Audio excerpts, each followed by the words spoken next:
ایک بادشاہ وقت ہے، سلطان صلاح الدین ایوبی، مرنے کے بعد کسی نے خواب میں دیکھا سلطان صلاح الدین ایوبی بادشاہ وقت ہے، جنت کی سیریں کر رہا ہے۔ پوچھا کہ بادشاہ آپ کو یہ جنت کہاں سے ملی؟ کہتے ہیں ایک مرتبہ طالب علم مسجد کی صفائی کر رہے تھے، میں اچانک مسجد میں آیا تو گرد میرے چہرے پر پڑا اور میں نے اسی گرد کو اپنے چہرے پہ اچھی طرح مل لیا، اللہ کو یہ عاجزی پسند آئی اور اس عمل کی وجہ سے مجھے جنت مل گئی۔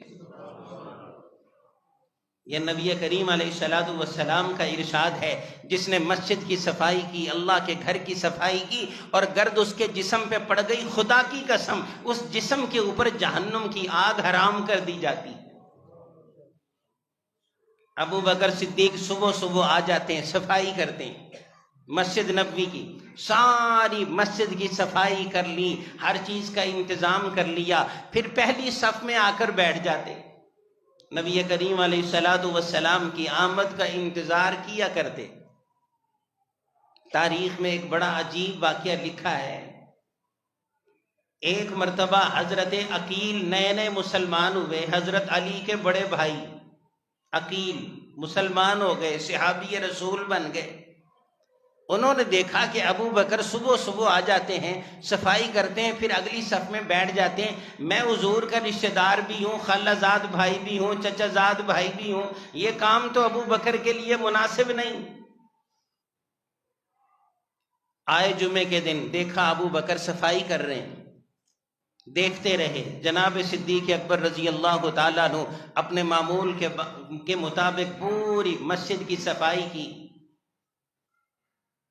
صفائی کرنے کے بعد جب پہلی صف میں بیٹھنے لگے تو عقیل آ گئے، کہنے لگے ابو بکر پہلی صف سے اٹھو، یہاں بیٹھنے کی اجازت نہیں ہے، پیچھے چلو۔ دوسری صف میں بیٹھنے لگے، وہاں سے بھی اٹھا دیا، تیسری صف میں بیٹھنے لگے، وہاں سے بھی اٹھا دیا، 7 صفیں ہیں۔ آخری صف میں کھڑے ہو کر پوچھا عقیل یہاں بیٹھنے کی اجازت ہے؟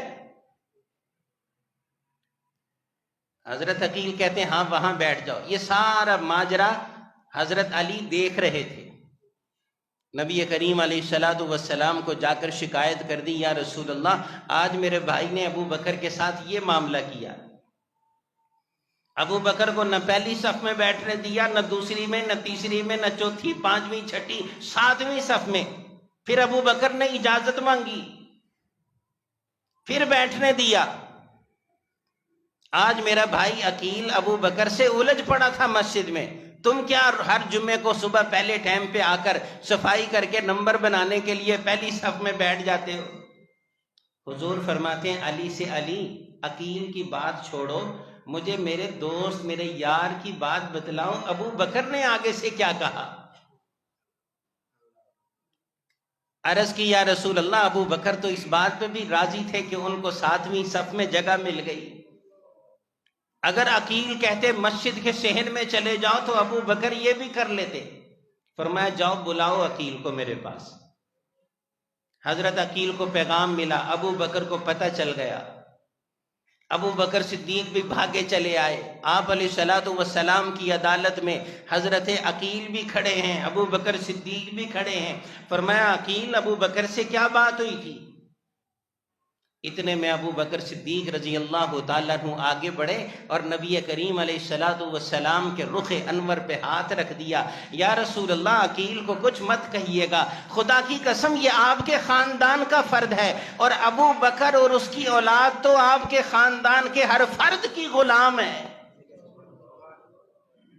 آپ نے فرمایا ابو بکر ٹھہرو، یہ بات غلامی کی نہیں، یہ بات خاندان کی نہیں، میں اسلام میں پہل کرنے والوں کا ادب بتلانے لگا ہوں۔ فرمایا عقیل سن، خدا کی قسم جب تم سارے میرے مخالف اور میرے دشمن تھے تو ابو بکر نے اس وقت اپنے خزانوں کی چابیاں میری جھولی میں پھینک دی تھی، جب تم سارے میری جان کے پیاسے تھے تو ابو بکر صدیق اس وقت مجھے کندھوں پر اٹھائے لیے پھرتا تھا، جب تم سارے میرے دشمن تھے مجھے قتل کرنے کے درپے تھے تو ابو بکر صدیق نے اپنے کندھوں پر اٹھا کے حفاظت کے لیے مجھے غار میں پناہ دی تھی۔ خدا کی قسم اگر میرے بعد کوئی افضل ہے پوری انسانیت میں تو وہ میرا ابو بکر ہے۔